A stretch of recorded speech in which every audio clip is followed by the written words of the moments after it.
സുഹൃത്തുക്കളെ, നിങ്ങളുടെ വിജയം, വീട്ടിലെ സന്തോഷവും സമാധാനവും, നിങ്ങൾ എപ്പോഴും ചിരിച്ച് സന്തോഷത്തോടെ ആരോഗ്യത്തോടെ ഇരിക്കുന്നതും, ഇതെല്ലാം നിങ്ങൾക്ക് ഈ ലോകത്തിലെ സകല സന്തോഷങ്ങളും നൽകുന്നു.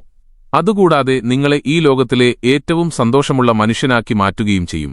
ഈ കഥയിൽ ലോകത്തിന്റെ മുഴുവൻ ജ്ഞാനവും സകല പ്രശ്നങ്ങൾക്കുമുള്ള പരിഹാരങ്ങളുമുണ്ട്.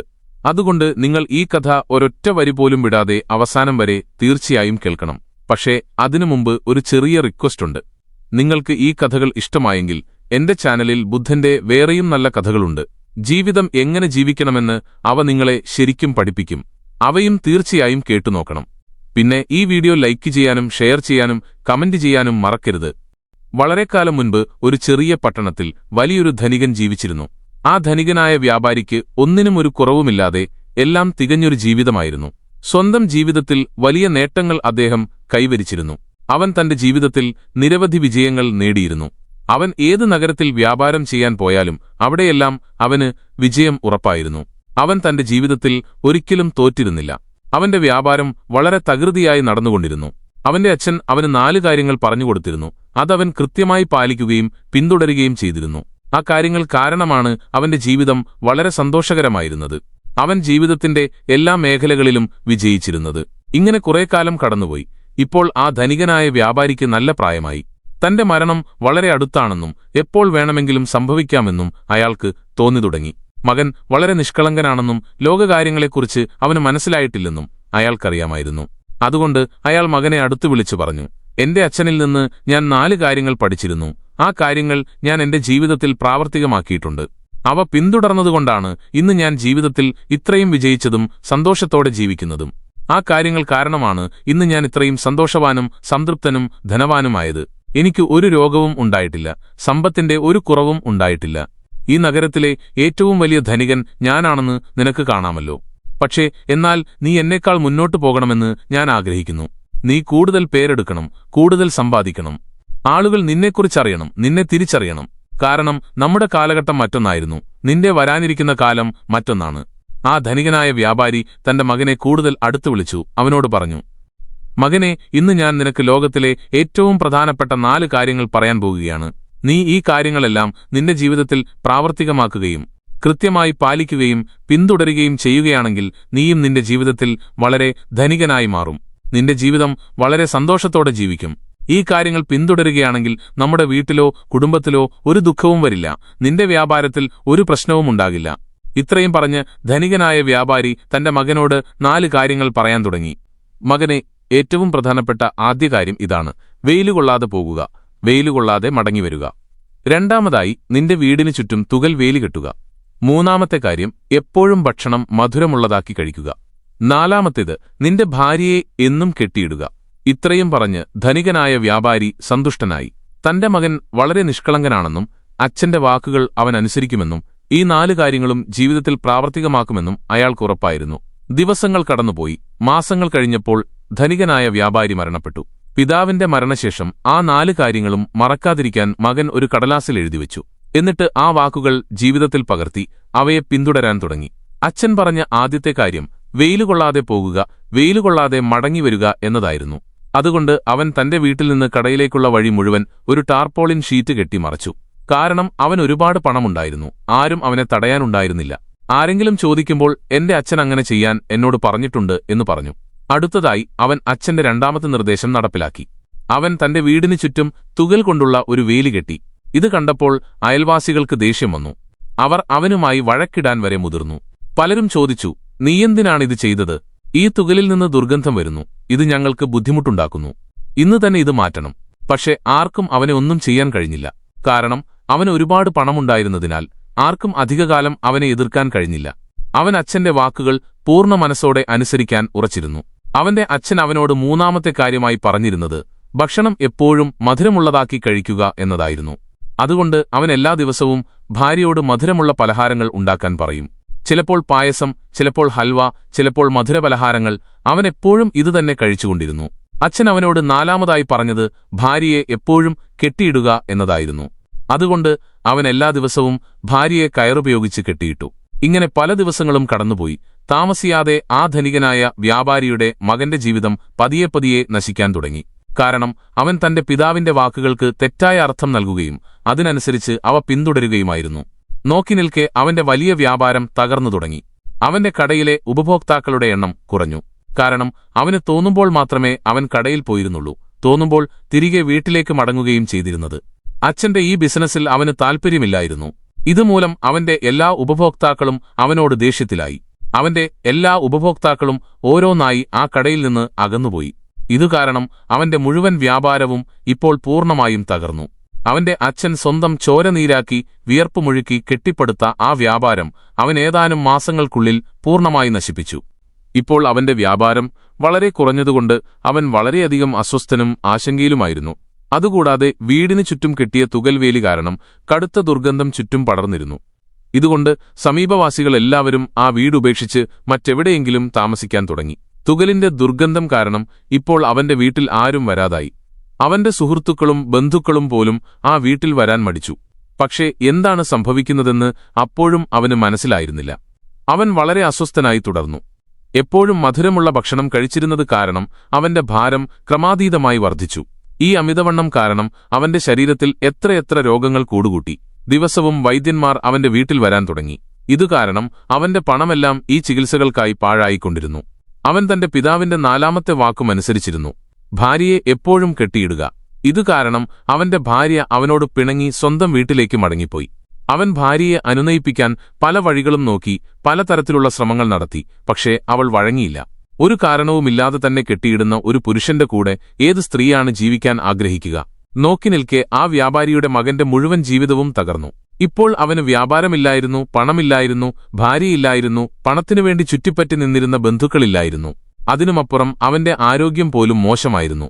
ഇതുകാരണം അവൻ വളരെ വിഷാദത്തിലും ഉത്കണ്ഠയിലുമായിരുന്നു. എന്താണ് സംഭവിക്കുന്നതെന്നും എന്തുകൊണ്ടാണ് ഇത് സംഭവിക്കുന്നതെന്നും അവന് മനസ്സിലായില്ല.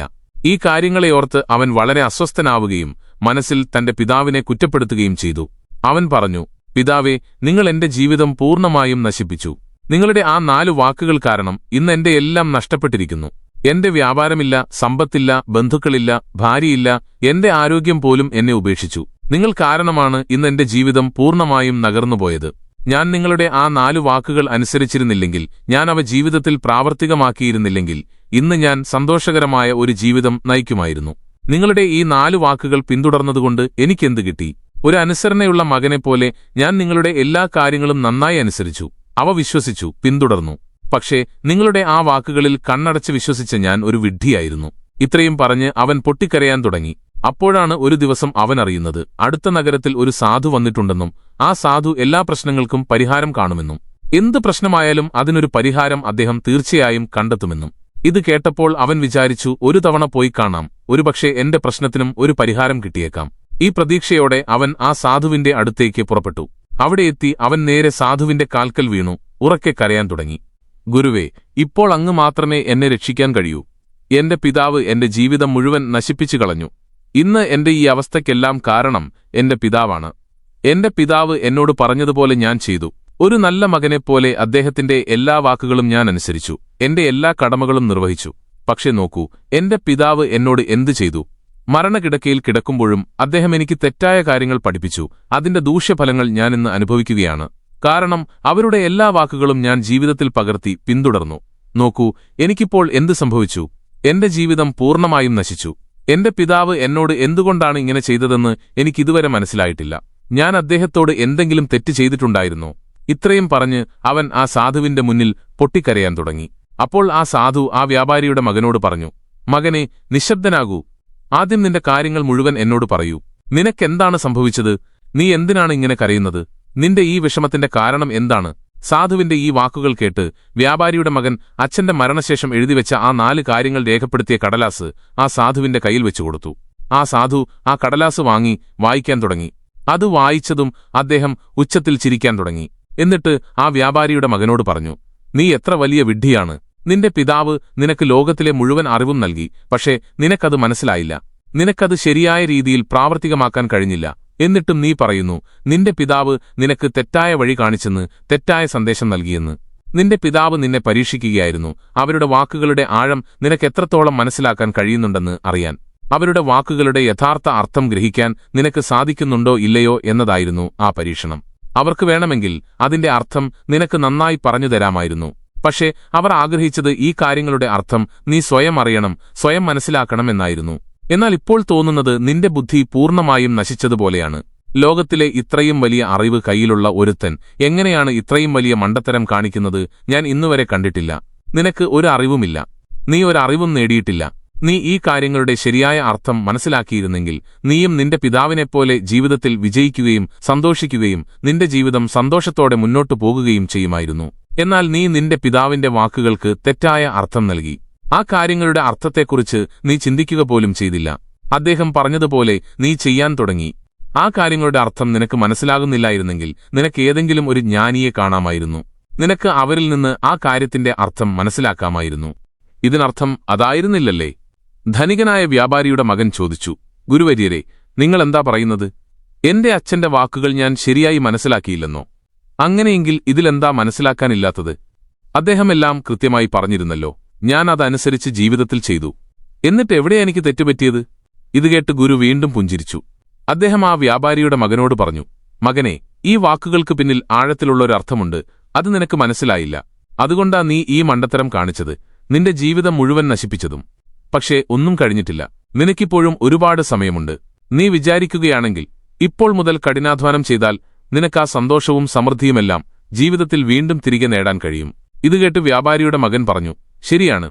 ദയവായി ആ 4 കാര്യങ്ങളുടെ അർത്ഥം എനിക്ക് വിശദീകരിച്ചു തരൂ. എന്താണ് ആ 4 കാര്യങ്ങൾ അർത്ഥമാക്കുന്നത്?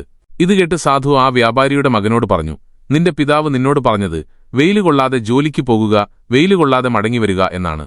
അതിനർത്ഥം സൂര്യൻ ഉദിക്കുന്നതിനു മുമ്പ് തന്നെ നീ കടയിലെത്തണം, സൂര്യൻ അസ്തമിച്ചതിനു ശേഷം മാത്രം വീട്ടിലേക്ക് മടങ്ങണമെന്നതാണ്. ഇത് നിനക്ക് കടയിൽ കൂടുതൽ സമയം ചിലവഴിക്കാൻ സഹായിക്കും.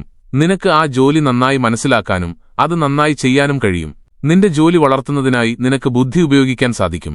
നിനക്ക് ജോലിയിൽ പുരോഗതി നേടാനും കഴിയും. പക്ഷേ നീ ഇതിന് തെറ്റായ അർത്ഥം നൽകി. നീ വീട്ടിൽ നിന്ന് കടയിലേക്കുള്ള വഴി മുഴുവൻ ഒരു ടാർപോളിൻ ഷീറ്റ് കെട്ടി വെയിലുകൊള്ളാതെ പോകാനും വരാനും വേണ്ടി. ഇനി നീ തന്നെ പറ, നീ നിന്റെ പിതാവിന്റെ ഈ വാക്കുകൾക്ക് ശരിയായ അർത്ഥം മനസ്സിലാക്കിയിരുന്നോ? ഇതുകേട്ട് ആ വ്യാപാരിയുടെ മകൻ പൊട്ടിക്കരയാൻ തുടങ്ങി. അവൻ പറഞ്ഞു, ഗുരുവര്യരെ, എന്റെ തെറ്റായിരുന്നു. ഞാൻ എന്റെ പിതാവിന്റെ ഈ വാക്കുകൾക്ക് തെറ്റായ അർത്ഥം നൽകി. അതുകൊണ്ടാണ് ഇന്ന് ഞാൻ പൂർണ്ണമായും നശിച്ചുപോയത്. ഞാൻ ഏറ്റവും വലിയ വിഡ്ഢിയായിരുന്നു. എന്റെ പിതാവ് എനിക്ക് എത്ര പ്രധാനപ്പെട്ട അറിവാണ് നൽകിയത്. പക്ഷേ ഞാൻ ആ രത്നത്തെ കല്ലായി കണ്ടു. തുടർന്ന് ആ വ്യാപാരിയുടെ മകൻ ഗുരുവിനോട് ചോദിച്ചു, ഗുരുവര്യരെ, രണ്ടാമത്തെ കാര്യം എന്താണ്? അതിന്റെ അർത്ഥമെന്താണ്? ഗുരു രണ്ടാമത്തെ കാര്യത്തിന്റെ അർത്ഥം വിശദീകരിച്ചുകൊണ്ട് പറഞ്ഞു, തുകൽ വേലി കെട്ടുക എന്നതിനർത്ഥം നീ നിന്റെ വീട്ടിൽ ഒരു നായയെയോ പൂച്ചയെയോ വളർത്തുക എന്നതാണ്. നീ നിന്റെ വീട്ടിൽ നായയെയോ പൂച്ചയെയോ വളർത്തുമ്പോൾ അത് നിന്റെ വീടിന് ചുറ്റും സംരക്ഷണം നൽകും. ഇത് നിന്റെ സമ്പത്ത് പൂർണ്ണമായും സുരക്ഷിതമായി സൂക്ഷിക്കാൻ സഹായിക്കും. നിനക്ക് യാതൊരു ആശങ്കയുമില്ലാതെ കടയിൽ ശ്രദ്ധ കേന്ദ്രീകരിക്കാൻ കഴിയും. കടയിലെ കാര്യങ്ങൾ മനസ്സിലാക്കാനും പുരോഗതി നേടാനും കഴിയും. കൂടാതെ ഒരു കള്ളൻ വന്ന് എന്റെ സ്വത്ത് മോഷ്ടിക്കുമോ എന്ന ഭയം നിനക്കുണ്ടാവുകയുമില്ല. തുകൽ വേലി കെട്ടുക എന്നതിന്റെ യഥാർത്ഥ അർത്ഥം ഇതാണ്. പക്ഷേ നീ തുകൽ വേലി കെട്ടുക എന്നതിന് മറ്റൊരർത്ഥമാണ് മനസ്സിലാക്കിയത്. നീ നിന്റെ വീടിന്റെ 2 ഭിത്തികളും തുകൽ കൊണ്ട് പൂർണ്ണമായും പൊതിഞ്ഞു. ഇതുകാരണം ചുറ്റും ദുർഗന്ധം പരന്നു. നിന്റെ ചുറ്റുമുള്ള ആളുകൾ പോലും വീടുകൾ ഉപേക്ഷിച്ച് മറ്റെവിടെയോ പോയി. നിന്റെ സുഹൃത്തുക്കളും ബന്ധുക്കളും പോലും ആ ദുർഗന്ധം കാരണം നിന്റെ വീട്ടിൽ വരാൻ മടിച്ചു. ഇപ്പോൾ നിന്റെ വീട്ടിൽ ആരും വരുന്നില്ല, ആരും പോകുന്നില്ല എന്ന അവസ്ഥയാണ്. ഇതുകാരണം ആളുകൾ നിന്നെ വെറുക്കാൻ തുടങ്ങി. നിന്റെ തകർച്ചയുടെ ഒരു കാരണവും ഇതാണ്. തുടർന്ന് വ്യാപാരിയുടെ മകൻ പറഞ്ഞു, ഗുരുവര്യരെ, ഇതെല്ലാം ശരിയാണ്. എന്നാൽ ഈ ഭക്ഷണം മധുരമാക്കി കഴിക്കുക എന്നതിനർത്ഥം എന്താണ്? ഞാനിതിനും തെറ്റായ അർത്ഥമാണോ നൽകിയത്? എന്റെ അച്ഛൻ പറഞ്ഞതനുസരിച്ച് ഞാൻ എല്ലാ ദിവസവും മധുരം കഴിച്ചു. നോക്കൂ, ഇപ്പോൾ എന്റെ ശരീരം എത്ര വണ്ണം വെച്ചിരിക്കുന്നു. അതുകാരണം എനിക്ക് പലതരം രോഗങ്ങളും പിടിപെട്ടിരിക്കുന്നു.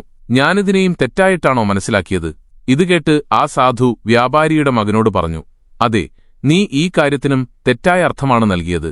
ഭക്ഷണം മധുരമാക്കി കഴിക്കുക എന്നതിന്റെ അർത്ഥം നിനക്ക് ശക്തമായി വിശക്കുമ്പോൾ മാത്രം ഭക്ഷണം കഴിക്കുക എന്നതാണ്. അതിനു മുൻപോ അതിനുശേഷമോ അല്ല. അങ്ങനെയല്ലാതെ നിനക്ക് വിശപ്പില്ലാതിരിക്കുമ്പോൾ ഭക്ഷണം ലഭിച്ചാൽ നീ ആ ഭക്ഷണത്തെ ഒരിക്കലും ബഹുമാനിക്കില്ല. ആ റൊട്ടി നിനക്കൊരുനാളും മധുരമായി തോന്നില്ല. ആ ഭക്ഷണം എത്ര രുചികരമാണെങ്കിലും എത്ര മികച്ചതാണെങ്കിലും നീ അതിനെ വിലമതിക്കില്ല, അതിനെ ബഹുമാനിക്കില്ല. എന്നാൽ ഒരു വ്യക്തിക്ക് നന്നായി വിശക്കുമ്പോൾ നീ അവനൊരു ഉണങ്ങിയ റൊട്ടി കൊടുത്താൽ പോലും അത് പഞ്ചഭോജ്യങ്ങൾക്ക് തുല്യമാണ്. അവനത് സ്നേഹത്തോടെ കഴിക്കും, അതിനെ ആദരിക്കും, ബഹുമാനിക്കും. ആ റൊട്ടി അവന് മധുരമായി തോന്നും. അതുകൊണ്ടാണ് നിന്റെ പിതാവ് ഭക്ഷണം മധുരമാക്കി കഴിക്കുക എന്ന് പറഞ്ഞത്. അതുവഴി നിന്റെ ആരോഗ്യവും നല്ലതായിരിക്കും. കാരണം ഒരാൾക്ക് വിശക്കുമ്പോൾ അവൻ ഭക്ഷണം കഴിക്കുകയാണെങ്കിൽ അതവന് അമൃതിന് തുല്യമാണ്. എന്നാൽ ഒരാൾക്ക് വിശപ്പില്ലാതിരിക്കുമ്പോൾ അവൻ ഭക്ഷണം കഴിക്കുകയാണെങ്കിൽ അത് വിഷത്തിന് തുല്യമാണ്. അതവന് വലിയ ദോഷമുണ്ടാക്കും. എന്നാൽ നീ ഇതിനും തെറ്റായ അർത്ഥമാണ് മനസ്സിലാക്കിയത്. നീ എല്ലാ ദിവസവും മധുരം കഴിക്കാൻ തുടങ്ങി. അതുകാരണം നിന്റെ ഭാരം വർദ്ധിച്ചു. ഒപ്പം നിരവധി രോഗങ്ങൾ നിന്റെ ശരീരത്തിൽ കൂടുകൂട്ടി. ഇത് നിന്നെ മരണത്തിലേക്ക് അടുപ്പിക്കുകയായിരുന്നു. അതുകൊണ്ട് ഇന്നു മുതൽ നിനക്ക് ശക്തമായി വിശക്കുമ്പോൾ മാത്രം ഭക്ഷണം കഴിക്കുന്നത് വളരെയധികം പ്രയോജനകരമായിരിക്കും. നിന്റെ ശരീരത്തെ എന്നും ആരോഗ്യമുള്ളതാക്കാൻ അത് സഹായിക്കും. നിനക്ക് ഭക്ഷണത്തിന്റെ ആവശ്യമില്ലാത്തപ്പോഴും വിശപ്പില്ലാത്തപ്പോഴും ഭക്ഷണം കഴിക്കരുത്. ഇത് നിനക്ക് വലിയ ദോഷകരമായി മാറും. ഇതാണ് നിന്റെ ജീവിതം മുഴുവൻ നശിപ്പിച്ച മൂന്നാമത്തെ തെറ്റ്. തുടർന്ന് വ്യാപാരിയുടെ മകൻ ചോദിച്ചു, നാലാമത്തെ കാര്യത്തിന്റെ അർത്ഥമെന്താണ്? നാലാമത്തെ കാര്യം വളരെ വ്യക്തമായി എഴുതിയിട്ടുണ്ടല്ലോ, നിന്റെ ഭാര്യയെ എപ്പോഴും കെട്ടിയിടുക എന്ന്. ഇതിനും മറ്റൊരർത്ഥമുണ്ടോ? ഞാനിതും തെറ്റായിട്ടാണോ മനസ്സിലാക്കിയത്? ഇത് കേട്ട് സാധു പറഞ്ഞു, അതേ മകനെ, നിന്റെ ഭാര്യയെ കെട്ടിയിടുക എന്നതിനർത്ഥം അവളെ കയറുപയോഗിച്ച് എല്ലാ ദിവസവും കെട്ടിയിടുക എന്നല്ല. മറിച്ച് ഇതിനർത്ഥം നിങ്ങൾ രണ്ടുപേർക്കിടയിൽ എന്തെങ്കിലും അഭിപ്രായ വ്യത്യാസമോ ചെറിയ വഴക്കോ ഉണ്ടായാൽ നീ നിന്റെ ഭാര്യയുടെ മേൽ കൈ ഉയർത്തരുത് എന്നതാണ്. ഒരു സ്ത്രീക്ക് അവളുടെ ഭർത്താവുമായി ബന്ധത്തിൽ കെട്ടുറപ്പുണ്ടെങ്കിൽ അവൾ ആ ബന്ധത്തിൽ പൂർണ്ണമായി അർപ്പിതയായിരിക്കും. ആ ബന്ധം പൂർണ്ണമായും നിലനിർത്താൻ അവൾ സാധ്യമായ എല്ലാ ശ്രമങ്ങളും നടത്തും. അങ്ങനെയുള്ള സമയത്ത് നിങ്ങൾക്കിടയിൽ എന്തെങ്കിലും ചെറിയ വഴക്കുണ്ടായാൽ, ചില തെറ്റുകൾ സംഭവിച്ചാൽ പോലും, അങ്ങനെയുള്ള സമയത്ത് നീ ആ സ്ത്രീയെ ഉപേക്ഷിക്കാതിരുന്നാൽ അവൾ നിന്നെ വിട്ടുപോകില്ല. എന്നാൽ ഇതിനർത്ഥം നീ നിന്റെ ഭാര്യയോട് ക്രൂരത കാണിക്കണം എന്നല്ല. മറിച്ച് നിന്റെ പിതാവ് ഇവിടെ പറയാനുദ്ദേശിച്ചത് ഇതാണ്: നിന്റെ കൂടെ ഏതെങ്കിലും ബന്ധത്തിലുള്ള ആരെയും അങ്ങനെ ചേർത്തു നിർത്തണം. ഒരു ചെറിയ വഴക്കിന് ശേഷം പോലും അവർക്ക് നിനക്ക് ദോഷം വരുത്താനോ നിന്നെ മുതലെടുക്കാനോ കഴിയരുത്. നിന്റെ ബന്ധങ്ങളെ എപ്പോഴും ചേർത്ത് പിടിക്കുക. അവയെ അഴഞ്ഞു വീഴാൻ അനുവദിക്കരുത്. അല്ലെങ്കിൽ അവ നിന്റെ കൈകളിൽ നിന്ന് വഴുതിപ്പോകും. നമ്മളിൽ ഭൂരിഭാഗം ആളുകളും ജീവിതത്തിൽ ഈ തെറ്റുകൾ വരുത്താറുണ്ട്. പുതിയ ബന്ധങ്ങൾക്ക് നമ്മൾ ഒരിക്കലും സമയം കൊടുക്കില്ല. അതുകാരണം ആ ബന്ധങ്ങൾ അത്ര ശക്തമാവില്ല. ഒടുവിൽ നമ്മൾക്ക് ആ ബന്ധം നഷ്ടപ്പെടുകയും ചെയ്യും.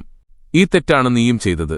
നീ നിന്റെ ഭാര്യയെ കെട്ടിയിട്ടതുകൊണ്ട് എങ്ങനെയാണ് അവൾക്ക് നിന്നോട് ക്ഷമിക്കാൻ കഴിയുക? അതുകൊണ്ടാണ് അവൾ നിന്നെ വിട്ടുപോയത്. നീ നിന്റെ ഭാര്യയോട് ചെയ്തത് മാപ്പർഹിക്കാത്തതാണ്. പക്ഷേ നീ നിന്റെ ഭാര്യയോട് ക്ഷമ ചോദിക്കണം. കാരണം നീ തെറ്റാണ് ചെയ്തത്. അതുകൊണ്ട് പോയി നിന്റെ ഭാര്യയോട് ക്ഷമ ചോദിക്കൂ. അവളെ വീട്ടിലേക്ക് തിരികെ കൊണ്ടുവരൂ. നിന്റെ പിതാവ് നിന്നെ മനസ്സിലാക്കാൻ ശ്രമിച്ച ഈ 4 കാര്യങ്ങളായിരുന്നു അത്. പക്ഷേ നീ ഈ കാര്യങ്ങൾക്കെല്ലാം തെറ്റായ അർത്ഥം നൽകി. അതുകൊണ്ടാണ് നീ പൂർണ്ണമായും നശിച്ചുപോയത്. എന്നിരുന്നാലും നിനക്കിപ്പോഴും ഒരുപാട് സമയമുണ്ട്. നീ ഈ കാര്യങ്ങളെല്ലാം ശരിയായി പിന്തുടരുകയാണെങ്കിൽ നിനക്ക് ജീവിതത്തിൽ നഷ്ടപ്പെട്ടതെല്ലാം വീണ്ടും നേടാൻ കഴിയും. ഈ കാര്യങ്ങളെല്ലാം നമ്മുടെ ജീവിതത്തിലെ എല്ലാ പ്രശ്നങ്ങൾക്കുമുള്ള പരിഹാരമാണ്. നിനക്ക് ഏത് രീതിയിലും ഇവയെ കാണാൻ കഴിയും. നിനക്ക് വിജയിക്കണമെങ്കിൽ നീ കഠിനാധ്വാനം ചെയ്യണം. സൂര്യൻ ഉദിക്കുന്നതിനു മുമ്പ് നീ വീട്ടിൽ നിന്നിറങ്ങണം. സൂര്യൻ അസ്തമിച്ചതിനു ശേഷം മാത്രമേ തിരികെ വീട്ടിലെത്താവൂ. അങ്ങനെയാണെങ്കിൽ നിന്റെ സമ്പത്ത് ആർക്കും തട്ടിയെടുക്കാൻ കഴിയില്ല. നിന്റെ ബന്ധങ്ങളെ നീ അങ്ങനെ ചേർത്ത് പിടിക്കണം. ആ ബന്ധങ്ങൾ നിന്നെ ബുദ്ധിമുട്ടിക്കാതിരിക്കാൻ, നിനക്ക് ദോഷം വരുത്താതിരിക്കാൻ, നിന്നെ മുതലെടുക്കാതിരിക്കാൻ. എപ്പോഴും നല്ലതും ആരോഗ്യകരവുമായ ഭക്ഷണം കഴിക്കുക, നിനക്ക് വിശക്കുമ്പോൾ മാത്രം. അങ്ങനെയാണെങ്കിൽ നിനക്ക് ലഭിച്ച ഓരോ ശ്വാസവും സന്തോഷത്തോടെ ജീവിക്കാൻ കഴിയും. നിന്റെ ബന്ധങ്ങളെ എപ്പോഴും ചേർത്ത് പിടിക്കുക. അവയെ അഴഞ്ഞു വീഴാൻ അനുവദിക്കരുത്. അല്ലെങ്കിൽ അവ നിന്റെ കൈകളിൽ നിന്ന് വഴുതിപ്പോകും. നിന്റെ വീട്ടിൽ ഒരു നായയെയോ പൂച്ചയെയോ തീർച്ചയായും വളർത്തുക. അങ്ങനെ നിന്റെ സമ്പത്ത് എപ്പോഴും സുരക്ഷിതമായിരിക്കും. ഈ കാര്യങ്ങളെല്ലാം ജീവിതത്തിൽ പിന്തുടർന്നാൽ നിനക്ക് ഇന്ന് നഷ്ടപ്പെട്ടതെല്ലാം വീണ്ടും നേടാൻ കഴിയും. ഒരുപക്ഷെ ഇതിലും വലിയ ഉന്നതിയും സമൃദ്ധിയും നിനക്ക് കൈവരിക്കാൻ കഴിഞ്ഞേക്കും. നിന്റെ ജീവിതം സന്തോഷകരവും സമാധാനപരവുമാക്കാൻ കഴിഞ്ഞേക്കും. ഇത്രയും പറഞ്ഞ് സാധു നിശബ്ദനായി. വ്യാപാരിയുടെ മകനും തന്റെ എല്ലാ തെറ്റുകളും മനസ്സിലാക്കിയിരുന്നു. അവൻ ഗുരുവിനെ വണങ്ങി വീട്ടിലേക്ക് മടങ്ങി. ആ 4 കാര്യങ്ങളും അവൻ തന്റെ ജീവിതത്തിൽ പ്രാവർത്തികമാക്കി അവയെ ശരിയായ രീതിയിൽ പിന്തുടർന്നു. അതിനുശേഷം അവന്റെ ജീവിതത്തിൽ നല്ല മാറ്റങ്ങൾ കണ്ടു തുടങ്ങി. അവൻ വീണ്ടും തന്റെ വ്യാപാരം വിജയകരമാക്കി. അവൻ വീണ്ടും തന്റെ ഭാര്യയെ വീട്ടിലേക്ക് കൊണ്ടുവരുന്നതിൽ വിജയിച്ചു. നോക്കി നിൽക്കെ അവന്റെ ജീവിതം സന്തോഷവും ആനന്ദവും നിറഞ്ഞതായി മാറി. ഈ കഥ നിങ്ങൾക്കിഷ്ടപ്പെട്ടെന്നും അതിൽ നിന്ന് എന്തെങ്കിലും പഠിച്ചെന്നും ഞാൻ പ്രതീക്ഷിക്കുന്നു. കഥയെക്കുറിച്ചുള്ള നിങ്ങളുടെ അഭിപ്രായങ്ങൾ താഴെ കമന്റ് ബോക്സിൽ ഞങ്ങളെ അറിയിക്കാവുന്നതാണ്. നമോ ബുദ്ധായ. ഇനി നമുക്ക് മറ്റൊരു കഥ കൂടി കേട്ടു തുടങ്ങാം. നമ്മുടെ മനസ്സ് വളരെ നിഗൂഢമാണ്. നമ്മൾ എന്തിൽ നിന്നാണോ രക്ഷപ്പെടാൻ ആഗ്രഹിക്കുന്നത്, ഏത് കാര്യത്തിൽ നിന്നാണോ അകന്നുപോകാൻ ആഗ്രഹിക്കുന്നത്, നമ്മുടെ മനസ്സ് നമ്മളെ അതേ കാര്യത്തിലേക്ക് തന്നെ എത്തിക്കും.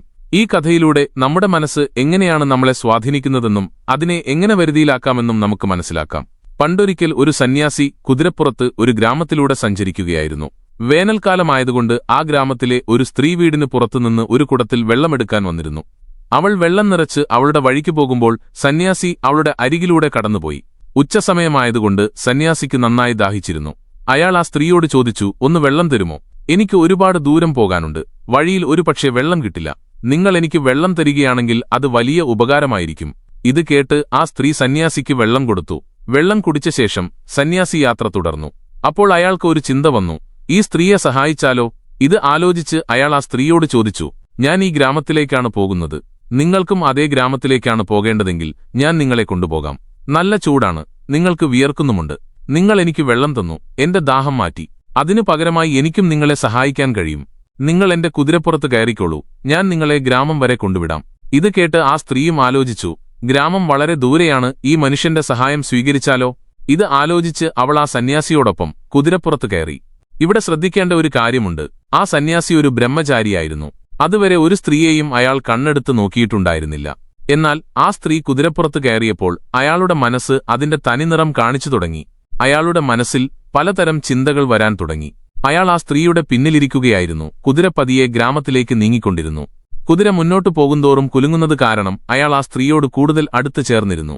ഇതുകാരണം അയാൾക്ക് ആ സ്ത്രീയുടെ സുഗന്ധം അനുഭവിക്കാൻ കഴിഞ്ഞു. താൻ അവളോട് എത്രത്തോളം അടുത്തു എന്ന് അയാൾക്ക് മനസ്സിലായി. ഇവിടെ വെച്ചാണ് ആ സന്യാസിയുടെ മനസ്സിൽ ആ സ്ത്രീയോട് കാമവികാരങ്ങൾ ഉണർന്നു തുടങ്ങിയത്. അയാൾ തന്റെ ദാഹം മാറ്റാൻ വേണ്ടിയാണ് നിർത്തിയത്. വെള്ളം കുടിക്കുകയും ചെയ്തു. തന്റെ മനസ്സ് ഇങ്ങനെയൊരു കളി കളിക്കുമെന്ന് അയാൾ അറിഞ്ഞിരുന്നില്ല. പക്ഷെ മനസ്സ് വളരെ വിചിത്രമാണ്. നമ്മുടെ മനസ്സിൽ എപ്പോൾ ഏതു തരത്തിലുള്ള ചിന്തകൾ വരുമെന്ന് നമുക്കൊരിക്കലും അറിയാൻ കഴിയില്ല. ഇത്രയും കാലം ബ്രഹ്മചര്യം നയിച്ചതിനു ശേഷം പെട്ടെന്ന് ഇങ്ങനെയുള്ള ചിന്തകൾ മനസ്സിൽ വന്നപ്പോൾ അതിൽ നിന്ന് എങ്ങനെ രക്ഷപ്പെടണമെന്ന് അയാൾക്ക് മനസ്സിലായില്ല. വഴിമധ്യേ അയാൾ കുതിരയെ നിർത്തി. കുതിരപ്പുറത്ത് നിന്നിറങ്ങി അയാൾ ആ സ്ത്രീയോട് പറഞ്ഞു, നമുക്ക് കുറച്ചുനേരം വിശ്രമിക്കാം. കുതിരയും ക്ഷീണിച്ചുപോയി. ഞാൻ കുറേ ദൂരം ഈ കുതിരപ്പുറത്ത് വരികയായിരുന്നു. കുതിരയ്ക്കും കുറച്ചുനേരം വിശ്രമിക്കാം. അതുവരെ വെയിലും കുറയും. അതുവരെ നമുക്ക് ഈ മരത്തിന്റെ തണലിൽ കാത്തിരിക്കാം. ഇത് കേട്ട് ആ സ്ത്രീയും കുതിരപ്പുറത്തു നിന്നിറങ്ങി. അവർ ഇരുവരും ആ മരത്തിന്റെ തണലിൽ വിശ്രമിക്കാൻ തുടങ്ങി. ആ യുവതി സുന്ദരിയും ചെറുപ്പക്കാരിയുമായിരുന്നു. ആഗ്രഹിച്ചിട്ടും അയാൾക്ക് തന്റെ മനസ്സിനെ നിയന്ത്രിക്കാൻ കഴിഞ്ഞില്ല. കാരണം അയാൾ അതുവരെ തന്റെ മനസ്സിനെ മനസ്സിലാക്കിയിരുന്നില്ല. തന്റെ മനസ്സ് തന്നെ ഏതു ദിശയിലേക്കാണ് വലിച്ചിഴയ്ക്കുന്നതെന്ന് അയാൾക്ക് മനസ്സിലായില്ല. അയാൾ തന്റെ ജീവിതകാലം മുഴുവൻ കാത്തുസൂക്ഷിച്ച ബ്രഹ്മചര്യം ഒരു നിമിഷം കൊണ്ട് ഇല്ലാതാക്കുന്ന ഒരു കുറ്റം അയാളുടെ ഭാഗത്തുനിന്ന് സംഭവിക്കാൻ പോകുകയായിരുന്നു. അവർ രണ്ടുപേരും മരച്ചുവട്ടിൽ വിശ്രമിക്കുകയായിരുന്നു. സന്യാസി ദാഹം മാറ്റാൻ വേണ്ടിയാണ് ആ സ്ത്രീയോടൊപ്പം നിന്നത്. പക്ഷേ തന്റെ മനസ്സ് ഇങ്ങനെയൊരു വിചിത്രമായ കളി കളിക്കുമെന്ന് അയാൾ അറിഞ്ഞിരുന്നില്ല. അയാൾ തന്റെ മനസ്സിനെ നിയന്ത്രിക്കാൻ സാധ്യമായ എല്ലാ ശ്രമങ്ങളും നടത്തുന്നുണ്ടായിരുന്നു. പക്ഷേ അയാൾ ശ്രമിക്കുന്തോറും ആ യുവതി അയാളുമായി സംസാരിക്കാൻ ശ്രമിച്ചുകൊണ്ടിരുന്നു. ആ യുവതി അയാളോട് ജീവിതാനുഭവങ്ങളെക്കുറിച്ച് ചോദിക്കുമ്പോഴെല്ലാം ആ യുവ സന്യാസി അവളിൽ നിന്ന് അകന്നുപോകാൻ ശ്രമിച്ചു. ആ യുവതിയും അറിയാതെ ആ സന്യാസിയുടെ യൗവനത്തിലേക്ക് ആകർഷിക്കപ്പെട്ടുപോയിരുന്നു. അയാൾ തന്റെ ജീവിതം മുഴുവൻ തപസ് ചെയ്ത് ജീവിച്ചതാണ്. ഏതൊരു യുവതിയും ആ സന്യാസിയോട് ആകർഷിക്കപ്പെടുമായിരുന്നു. യുവതി സന്യാസിയോട് ചോദിച്ചു, സ്വാമി, അങ്ങ് നല്ല ചെറുപ്പക്കാരനും സുന്ദരനുമാണ്. ഈ ചെറുപ്പത്തിൽ എന്തിനാണ് അങ്ങ് സന്യാസം സ്വീകരിച്ചത്? അങ്ങേക്ക് കുടുംബജീവിതം നയിച്ച് വിവാഹം കഴിച്ച് കുട്ടികളുണ്ടാകേണ്ടിയിരുന്നില്ലേ? യുവതി ഈ ചോദ്യങ്ങൾ ചോദിക്കുന്തോറും സന്യാസിയുടെ ചുണ്ടുകളിൽ പുഞ്ചിരി വിടർന്നു. സന്യാസിക്കും ആ യുവതിയോട് പ്രേമമുള്ള കാര്യങ്ങൾ സംസാരിക്കാൻ ആഗ്രഹമുണ്ടായിരുന്നു. പക്ഷേ സന്യാസവ്രതം അയാളെ പിന്നോട്ടു വലിച്ചു. ഞാനൊരു സന്യാസിയാണ്. ഭോഗസുഖങ്ങളുമായി എനിക്കൊരു ബന്ധവുമില്ല. നീ വെറുതെ ശ്രമിക്കുകയാണ് എന്ന് നേരിട്ട് മറുപടി നൽകിയാലോ എന്ന് സന്യാസി ഒരു നിമിഷം ചിന്തിച്ചു. പക്ഷേ മനസ്സ് വളരെ വിചിത്രമാണ്. നമ്മൾ ചിന്തിക്കാത്ത കാര്യങ്ങളായിരിക്കും നമ്മുടെ മനസ്സ് ചെയ്യുക. നമ്മുടെ ചിന്തകൾക്ക് വിപരീതമായി നമ്മുടെ മനസ്സ് പ്രവർത്തിക്കും. അതുകൊണ്ട് സന്യാസിക്ക് തോന്നി, ഇങ്ങനെ പെരുമാറുന്നത് ഒട്ടും ശരിയല്ല എന്ന്. അവസാനം ആ യുവതിയാണല്ലോ അയാളുടെ ദാഹം മാറ്റിയത്, അയാളെ സഹായിച്ചത്. അങ്ങനെ അവൾക്ക് മറുപടി നൽകാൻ അയാൾക്ക് കഴിഞ്ഞില്ല. അതുകൊണ്ട് അയാൾ ആ സ്ത്രീയോടൊപ്പം കുറച്ചുകൂടി സമയം ചെലവഴിക്കാൻ തുടങ്ങി. അയാൾ ചിന്തിച്ചു, കുറച്ചു സമയമല്ലേ ചെലവഴിക്കേണ്ടതുള്ളൂ. അവളെ അവളുടെ ഗ്രാമത്തിൽ കൊണ്ടുവിടും. അതിനുശേഷം അവൾ അവളുടെ വഴിക്ക്, ഞാൻ എന്റെ വഴിക്ക്. നമ്മൾ ഒരിക്കലും കണ്ടുമുട്ടില്ലല്ലോ. എന്നാൽ സന്യാസി അവളുമായി സംസാരിക്കുന്തോറും ആ യുവതിയുടെ കണ്ണുകൾ അയാളെ കൂടുതൽ ആകർഷിച്ചു. അയാൾ ആഗ്രഹിക്കാതെയും അവളുടെ കണ്ണുകളിലേക്ക് നോക്കിപ്പോയി. അയാൾ വീണ്ടും വീണ്ടും കണ്ണുകൾ അങ്ങോട്ടുമിങ്ങോട്ടും മാറ്റി. ചിലപ്പോൾ കുതിരയെ നോക്കും, ചിലപ്പോൾ വെയിലിനെ നോക്കും. എന്നിട്ടും അയാളുടെ കണ്ണുകൾ വീണ്ടും ആ യുവതിയിലുടക്കി. അവളുടെ കണ്ണുകളിൽ നോക്കുമ്പോൾ അയാൾക്ക് വലിയ സമാധാനം തോന്നി. അയാൾ തന്റെ മനസ്സിനെ അവിടുന്ന് മാറ്റാൻ പലതവണ ശ്രമിച്ചു. പക്ഷേ എല്ലാ ശ്രമങ്ങളും പരാജയപ്പെട്ടു. ഒടുവിൽ കുടം നിറഞ്ഞു കവിഞ്ഞപ്പോൾ അയാളുടെ മനസ്സ് നിയന്ത്രണാതീതമായപ്പോൾ സന്യാസി ഒരു ഫലത്തെക്കുറിച്ചും ചിന്തിക്കാതെ ആ യുവതിയെ തന്റെ ആശ്ലേഷത്തിലൊതുക്കി. ഇത് സംഭവിച്ചതും യുവതി പെട്ടെന്ന് ദേഷ്യത്തിലായി. അതുവരെ അവളും ആകർഷിക്കപ്പെട്ടിരുന്നു. പക്ഷേ അയാൾ അവളെ ആശ്ലേഷിച്ചപ്പോൾ അവൾക്ക് തന്റെ അഭിമാനത്തെയും ലോകലജ്ജയെയും കുറിച്ച് ആശങ്കയായി. നിർഭാഗ്യവശാൽ അതേസമയം ഗ്രാമത്തിലെ ചില യുവാക്കൾ അതേ വഴിയിലൂടെ ഗ്രാമത്തിലേക്ക് പോകുകയായിരുന്നു. അവർ ആ യുവതിയെ സന്യാസിയുടെ ആലിംഗനത്തിൽ കണ്ടപ്പോൾ ലോകലജ്ജ ഭയന്ന് ആ യുവതി അവിടെ വച്ച് നിലവിളിക്കാൻ തുടങ്ങി. അവൾ ഉച്ചത്തിൽ നിലവിളിച്ചു പറഞ്ഞു, "ഈ സന്യാസി എന്നെ ദുരുപയോഗം ചെയ്യാൻ ശ്രമിക്കുന്നു. ഈ സന്യാസി എന്നോട് മോശമായി പെരുമാറുന്നു. ഞാൻ ഇദ്ദേഹത്തിന്റെ ദാഹം മാറ്റാൻ വെള്ളം കൊടുത്തു. അതിനുള്ള പ്രതിഫലമാണോ ഇത്?" യുവതിക്ക് പ്രതികരിക്കാൻ ഒട്ടും താമസമുണ്ടായില്ല. അപ്പോഴേക്കും സന്യാസിയും ബോധം വീണ്ടെടുത്തിരുന്നു. തനിക്ക് എത്ര വലിയ തെറ്റാണ് പറ്റിയതെന്ന് അയാൾക്കപ്പോൾ മനസ്സിലായി. പെട്ടെന്ന് ഒരു നിദ്രയിൽ നിന്ന് ഉണർന്നതുപോലെയായിരുന്നു അത്. അയാൾ ആ യുവതിയോട് വീണ്ടും വീണ്ടും മാപ്പ് ചോദിച്ചുകൊണ്ടിരുന്നു. പക്ഷേ അവൾ അയാളിൽ നിന്ന് അകന്നുമാറിക്കൊണ്ടിരുന്നു. അതേസമയം ഗ്രാമത്തിലെ ആളുകൾ ആ സന്യാസിയെ കണ്ടപ്പോൾ അയാളെ അവിടെ വെച്ച് തല്ലാൻ തുടങ്ങി. അടിച്ചടിച്ച് അയാളെ ഗ്രാമത്തിലേക്ക് കൊണ്ടുവന്നു. ഗ്രാമീണരെ ഈ സംഭവം അറിയിച്ചു. ഗ്രാമീണർക്ക് കടുത്ത ദേഷ്യം വന്നു. അവർ സന്യാസിമാരെ വലിയ ബഹുമാനത്തോടെ കണ്ടിരുന്നവരാണ്. ആ സന്യാസിയെ അവർ ദൈവതുല്യനായി കരുതിയിരുന്നു, ദൈവത്തെപ്പോലെ ആരാധിച്ചിരുന്നു. എന്നാൽ അതേ സന്യാസിയാണ് യുവതിയോട് ഇങ്ങനെയൊരു ദുഷ്കൃത്യം ചെയ്തത്. അതിനൊരു ക്ഷമയുമില്ലായിരുന്നു. സാധാരണക്കാരനായിരുന്നെങ്കിൽ ഒരുപക്ഷെ ഈ സമൂഹം അവനോട് ക്ഷമിക്കുന്നതിനെക്കുറിച്ച് ഒരിക്കലെങ്കിലും ചിന്തിച്ചേനെ. പക്ഷേ ഇയാളൊരു സന്യാസിയായിരുന്നു. സമൂഹത്തിൽ ദൈവത്തെപ്പോലെ പൂജ്യനായിരുന്നു. അയാൾ ഇങ്ങനെയൊരു ഹീനമായ പ്രവൃത്തി ചെയ്തതുകൊണ്ട് ഈ സമൂഹം അയാളോട് ഒരിക്കലും ക്ഷമിക്കാൻ തയ്യാറായില്ല. മുഴുവൻ ഗ്രാമവും ആ സന്യാസിയുടെ മേൽ ചാടി വീണു. ചിലർ അയാളെ ചീത്ത വിളിച്ചു, ചിലർ ചെരുപ്പൂരി അടിച്ചു. പക്ഷേ ആരും അയാളുടെ മാനസികാവസ്ഥ മനസ്സിലാക്കാൻ ശ്രമിച്ചില്ല. അവസാനം എല്ലാവരുടെയും മനസ്സ് ഒന്നുതന്നെയല്ലേ? എല്ലാവരുടെയും മനസ്സ് ഇതുപോലെയുള്ള കളികളല്ലേ കളിക്കുന്നത്? നമ്മൾ ഒത്തുതീർപ്പിന് പോകാറുണ്ട്, പക്ഷെ മടങ്ങിവരുന്നത് വഴക്കിട്ടാണ്. രാവിലെ നേരത്തെ എഴുന്നേൽക്കണമെന്ന് നമ്മൾ ചിന്തിക്കുന്നു, പക്ഷേ ദിവസം മുഴുവൻ ഉറങ്ങിക്കളയുന്നു. ഇങ്ങനെ ആഴത്തിൽ ചിന്തിക്കുമ്പോൾ നമുക്ക് മനസ്സിലാകും, നമ്മുടെ മനസ്സ് നമ്മൾക്ക് ചെയ്യാൻ ആഗ്രഹിക്കാത്ത കാര്യങ്ങളാണ് നമ്മളെക്കൊണ്ട് ചെയ്യിക്കുന്നത്. നമ്മൾക്ക് നേരെ വിപരീതമായിട്ടാണ് മനസ്സ് പ്രവർത്തിക്കുന്നത്. പക്ഷെ ഇത് മനസ്സിലാക്കാൻ കഴിയുന്നത് സാധന ചെയ്യുന്നവർക്കും ധ്യാനം ചെയ്യുന്നവർക്കും തന്റെ മനസ്സിനെ മനസ്സിലാക്കാൻ ശ്രമിക്കുന്നവർക്കും മാത്രമാണ്. ഒരിക്കലും ക്ഷമിക്കാൻ കഴിയാത്ത ഒരു തെറ്റാണ് സന്യാസിക്ക് സംഭവിച്ചത്. ഒരുപക്ഷെ ആ സന്യാസി യഥാർത്ഥത്തിൽ ഒരു സന്യാസിയായിരുന്നില്ല. കാരണം യഥാർത്ഥ സന്യാസി എന്ന് പറയുന്നത് തന്റെ മനസ്സിനെ കീഴടക്കിയവനാണ്. എന്നാൽ ഒരു കാര്യം പറയാറുണ്ട്, നിങ്ങൾക്ക് ആകാശത്ത് പറക്കണമെങ്കിൽ പറക്കാം, വെള്ളത്തിന് മുകളിലൂടെ നടക്കണമെങ്കിൽ നടക്കാം, നിങ്ങൾക്ക് ലോകത്തിലെ എല്ലാ കാര്യങ്ങളും നേടാൻ കഴിയും. എന്നാൽ നിങ്ങളുടെ മനസ്സിനെ കീഴടക്കുക എന്നത് ഈ എല്ലാ കാര്യങ്ങളെക്കാളും ഏറ്റവും പ്രയാസമേറിയ കാര്യമാണ്. ഇത് ആ സന്യാസിയുടെ കഥ മാത്രമല്ല, ഇത് ഭൂരിഭാഗം ആളുകളുടെയും കഥയാണ്. ഒരു സ്ത്രീ കുറച്ചുനേരം ചിരിച്ച് സംസാരിച്ചാൽ ആ മനുഷ്യൻ അതിനെ തെറ്റിദ്ധരിക്കും. അവൾ തന്നെ പ്രണയിക്കുന്നു എന്ന് അവൻ വിചാരിക്കും. എന്നിട്ട് അവളെ തെറ്റായ രീതിയിൽ നോക്കാൻ തുടങ്ങും. എന്നാൽ ഒരു സ്ത്രീ ചിരിച്ചും സ്നേഹത്തോടെയും ഒരാളോട് 2 വാക്ക് സംസാരിച്ചാൽ അതിനർത്ഥം അവൾ ആരുടെയെങ്കിലും പ്രണയത്തിലാണെന്നാണോ? ഇത് നമ്മുടെ മനസ്സിന്റെ കളിയാണ്. നമ്മുടെ മനസ്സ് അതിന്റെ ആഗ്രഹങ്ങൾ പൂർത്തീകരിക്കാൻ വേണ്ടി നമ്മളോട് തന്നെ കള്ളം പറഞ്ഞുകൊണ്ടേയിരിക്കും. നമ്മളത് സത്യമാണെന്ന് വിശ്വസിച്ചുകൊണ്ടേയിരിക്കും. എന്നാൽ മനസ്സ് നമ്മളെ അങ്ങനെയൊരു കെണിയിൽപ്പെടുത്തും. അതിൽ നിന്ന് പുറത്തു കടക്കുന്നത് നമുക്ക് അസാധ്യമായി മാറും. നമ്മൾ നമ്മുടെ മനസ്സിനെ മനസ്സിലാക്കാൻ ശ്രമിക്കുകയാണെങ്കിൽ മനസ്സ് ഒരിക്കലും സത്യം പറയില്ലെന്നും നമുക്ക് മനസ്സിലാകും. മനസ്സ് എപ്പോഴും കള്ളത്തിന്റെ വഴിയിലേക്ക് നയിക്കും. മനസ്സിനെ അതിജീവിക്കുന്നവന് മാത്രമേ സത്യത്തെ അറിയാൻ കഴിയൂ. അവന് മാത്രമേ ആത്മജ്ഞാനം നേടാൻ കഴിയൂ. കാരണം ആത്മജ്ഞാനത്തിന്റെ പാതയിലെ ഏറ്റവും വലിയ തടസ്സം മനസ്സാണ്. അതുകൊണ്ടാണ് എല്ലാ പഠനങ്ങളും ഒരേ വിഷയത്തിൽ ശ്രദ്ധ കേന്ദ്രീകരിക്കുന്നത്. മനസ്സിനെ എങ്ങനെ കീഴടക്കാം, മനസ്സിനപ്പുറം എങ്ങനെ പോകാം. കാരണം മനസ്സിനെ കടന്നുപോകാൻ കഴിയുന്നവന് മാത്രമേ തന്റെ ഇന്ദ്രിയങ്ങളെയും കീഴടക്കാൻ കഴിയൂ. മനസ്സ് നമ്മുടെ ഇന്ദ്രിയങ്ങളെ നയിക്കുന്നവനാണ്. നമ്മുടെ മനസ്സിൽ ഉയരുന്ന ചിന്തകൾക്കനുസരിച്ചാണ് നമ്മുടെ ഇന്ദ്രിയങ്ങൾ പ്രവർത്തിക്കുന്നത്. അതുകൊണ്ട് നമ്മുടെ മനസ്സിൽ നല്ല ചിന്തകൾ വന്നാൽ നമ്മുടെ ഇന്ദ്രിയങ്ങൾ നന്നായി പ്രവർത്തിക്കും. എന്നാൽ നമ്മുടെ മനസ്സിൽ നെഗറ്റീവ് ചിന്തകൾ വന്നാൽ നമ്മുടെ ഇന്ദ്രിയങ്ങൾ മോശം കാര്യങ്ങൾ ചെയ്യിച്ചുകൊണ്ടേയിരിക്കും. അതോടെ നമ്മുടെ മനസ്സ് കൂടുതൽ ദുഃഖിതമായിക്കൊണ്ടേയിരിക്കും. മനസ്സിനെ മനസ്സിലാക്കാനുള്ള 2 വഴികൾ. നമ്മുടെ മനസ്സിനെ മനസ്സിലാക്കാൻ 2 എളുപ്പവഴികളുണ്ട്. 1. സ്വയം ചോദ്യങ്ങൾ ചോദിക്കുക. ഏറ്റവും ആദ്യത്തെ വഴി ഞാൻ ആരാണ് എന്ന് സ്വയം ചോദിക്കുക എന്നതാണ്. വീണ്ടും വീണ്ടും നമ്മൾ നമ്മളോട് തന്നെ ഈ ചോദ്യം ചോദിക്കുമ്പോൾ നമ്മൾ മനസ്സിനപ്പുറം കടന്ന് നമ്മുടെ യഥാർത്ഥ സ്വരൂപം കാണാൻ തുടങ്ങും. ധ്യാനം ചെയ്യുന്നവരും മെഡിറ്റേഷൻ ചെയ്യുന്നവരും ഒരു കാര്യം മനസ്സിലാക്കണം, ധ്യാനം ഒരുതരം കെണി തന്നെയാണ്. ധ്യാനത്തിൽ നിന്ന് പൂർണ്ണമായ ആനന്ദം ലഭിച്ചതിനുശേഷം നിങ്ങൾക്ക് ആ ധ്യാനരീതി ഉപേക്ഷിക്കാൻ കഴിയുന്നില്ലെങ്കിൽ ധ്യാനവും നിങ്ങളുടെ വഴിയിൽ ഒരു കല്ലായി മാറും. കാരണം ലക്ഷ്യസ്ഥാനത്ത് എത്താൻ വേണ്ടിയാണ് ഒരു വാഹനം ഉപയോഗിക്കുന്നത്. എന്നാൽ ലക്ഷ്യത്തിലെത്തിയതിനു ശേഷവും ആരെങ്കിലും വാഹനം ഉപേക്ഷിക്കുന്നില്ലെങ്കിൽ അവൻ വിഡ്ഢിയാണ്. അവന് ആ വാഹനത്തോട് സ്നേഹം തോന്നിയിരിക്കുന്നു, അവന്റെ മനസ്സ് ആ വാഹനത്തിൽ കുടുങ്ങിയിരിക്കുന്നു. അതുപോലെയാണ് ധ്യാനവും. വഴി തീർച്ചപ്പെടുത്താൻ നമ്മളെ സഹായിക്കുന്ന ഒരുതരം വാഹനമാണ് ധ്യാനം. പക്ഷെ വഴി നിർണയിച്ചതിനു ശേഷവും ആനന്ദം ലഭിച്ചതിനു ശേഷവും ആ ധ്യാനരീതി ഉപേക്ഷിക്കാൻ കഴിയുന്നില്ലെങ്കിൽ ആ ധ്യാനം തന്നെ നമ്മുടെ ഏറ്റവും വലിയ തടസ്സമായി മാറും. അതുകൊണ്ട് ഏതെങ്കിലും ഒരു ധ്യാനരീതിയിൽ നിന്ന് നിങ്ങൾക്ക് പൂർണ്ണമായ പ്രയോജനം ലഭിച്ചിട്ടുണ്ടെങ്കിൽ ആ ധ്യാനരീതി അവിടെ വെച്ച് ഉപേക്ഷിക്കുന്നത് നല്ലതാണ്. അല്ലെങ്കിൽ അതേ ധ്യാനരീതി നിങ്ങളുടെ വഴിയിലെ ഏറ്റവും വലിയ കല്ലായി മാറും. 2. മനസ്സും നമ്മളും തമ്മിൽ അകലം സൃഷ്ടിക്കുക. മനസ്സിനെ മനസ്സിലാക്കാനുള്ള രണ്ടാമത്തെ ഏറ്റവും നല്ല വഴി നമ്മളും നമ്മുടെ മനസ്സും തമ്മിൽ ഒരു അകലം സൃഷ്ടിക്കുക എന്നതാണ്. മനസ്സും നമ്മളും തമ്മിൽ അകലമുണ്ടാകുമ്പോൾ മനസ്സിന്റെ ചിന്തകളെയും പ്രവർത്തനങ്ങളെയും നമുക്ക് വ്യക്തമായി കാണാൻ കഴിയും. ഇതാണ് ഏറ്റവും ഫലപ്രദമായ മാർഗം.